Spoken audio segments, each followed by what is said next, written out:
Hello everyone, welcome to Launchpad IAS. इस video में हम डिस्कस करेंगे शेख हसीना कौन है। और जब शेख हसीना की हिस्ट्री, उनके बैकग्राउंड के बारे में हम डिस्कशन करेंगे तो naturally we have to discuss about the history of Bangladesh.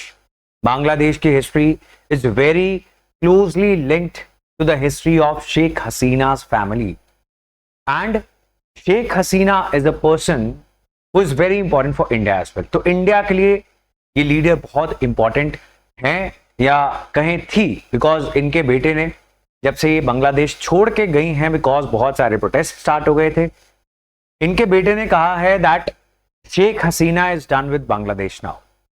अब वो वापस बांग्लादेश नहीं जाने वाली एंड उनका ये पॉलिटिकल करियर से रिटायरमेंट मान लिया जाए। शेख हसीना को बांग्लादेश छोड़ना पड़ा बिकॉज वहां पर स्टूडेंट प्रोटेस्ट स्टार्ट हो गए थे उनकी एक रिजर्वेशन रिलेटेड पॉलिसी को लेकर।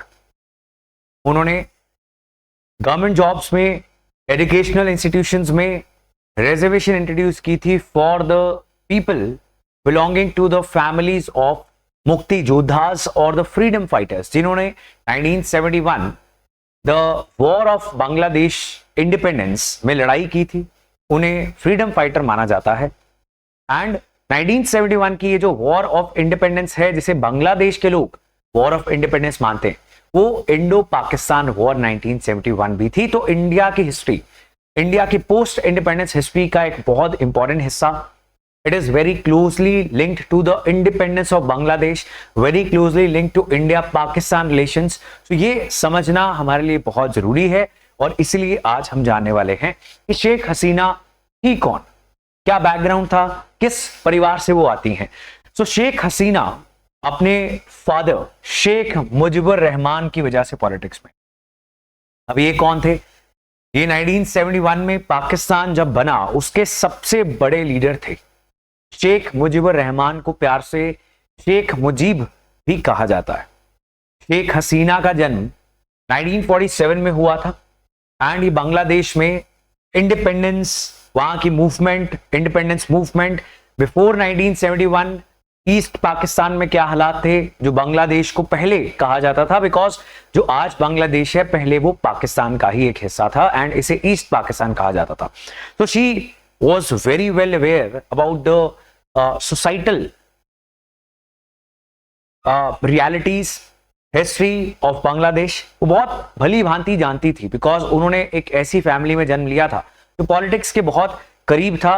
तो she was very aware and इस लिबरेशन वॉर का इंपैक्ट उनके ऊपर बहुत हुआ बिकॉज उन्होंने फर्स्ट हैंड एक्सपीरियंस लिया था और पिताजी जो शेख मुजीब थे उनकी आइडियोलॉजी से ये बहुत प्रभावित थे। ये जो रिजर्वेशन की पॉलिसी, जिसकी वजह से प्रोटेस्ट स्टार्ट हुए, यूनिवर्सिटी स्टूडेंट्स के इस प्रोटेस्ट की वजह से उन्हें देश छोड़कर और शायद राजनीति छोड़कर जाना पड़ा। ये पॉलिसी जो है ये भी इनके पिताजी की ही लेगेसी थी। उन्होंने इस रिजर्वेशन को शुरू किया था for the freedom fighters, for the women. So अपने पिताजी की असैसिनेशन जो 1975 में हो गई थी, शेख मुजिबुर रहमान को असैसिनेट कर दिया गया था, वहां पे एक मिलिट्री तख्ता पलट हो गया तो इनको देश छोड़कर जाना पड़ा और एग्जाइल में रहना पड़ा बहुत सालों तक। एग्जाइल में रहने के बाद 1980s में ये एंटर करती हैं दोबारा से बांग्लादेश की पॉलिटिक्स, मेहनत करते हैं एंड अपने पिता की पार्टी अवामी लीग की बन जाती हैं leader. Then she leads the opposition in Bangladesh और इसी तरीके से जो बांग्लादेश की सरकार थी उस समय, उनके खिलाफ इन्होंने राजनीति, पॉलिटिक्स करनी स्टार्ट की एंड वो एक ऐसा जमाना था जब बांग्लादेश इकोनॉमिकली बहुत ही पिछड़ा हुआ देश था।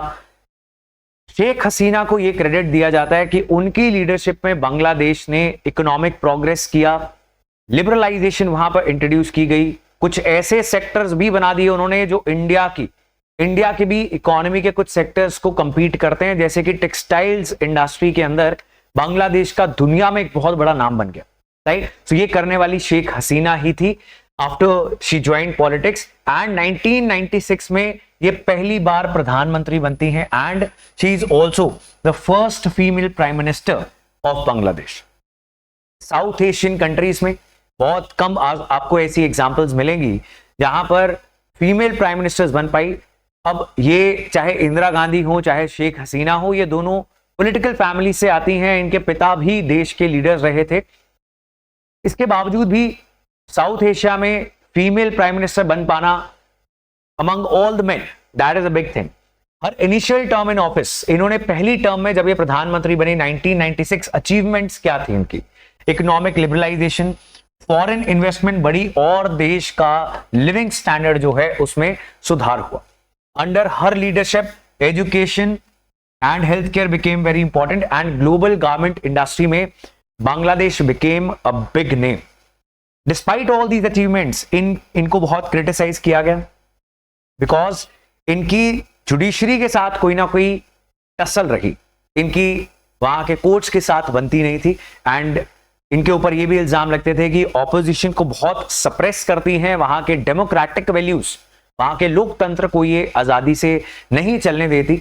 अपनी ऑपोजिशन में चाहे कोई पॉलिटिकल पार्टी हो, उनके लीडर्स को ये जेल में रखती हैं, जैसे खालिदा जिया इनके देश छोड़ने के बाद ही अब शायद जेल से बाहर आ पाएंगी, अभी तक तो वो जेल में ही रखी गई हैं।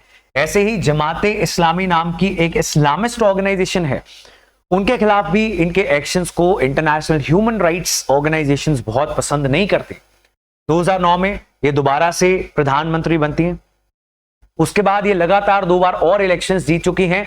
तो पिछले 15 साल से शेख हसीना ही बांग्लादेश की प्राइम मिनिस्टर थी।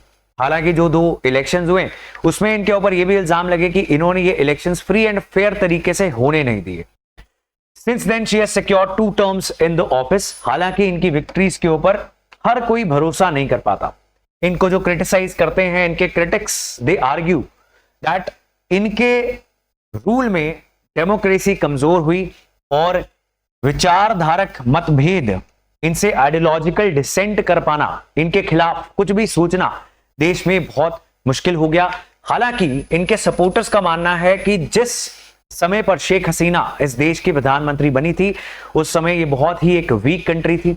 उस समय कोई इंडस्ट्री नहीं थी, लिविंग स्टैंडर्ड्स बहुत बुरे थे और दुनिया के सबसे गरीब देशों में से एक बांग्लादेश को माना जाता था। इनके आने के बाद ही यहाँ की लिविंग स्टैंडर्ड, इकोनॉमी को रिस्पेक्ट मिलनी स्टार्ट हुई globally.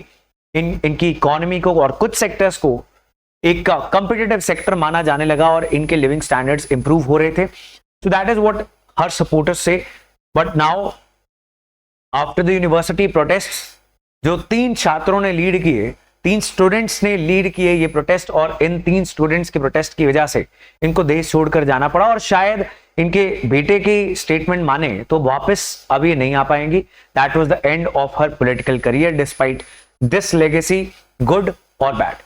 So this is the background of Sheikh Hasina and a little bit about the background of the history of Bangladesh as well.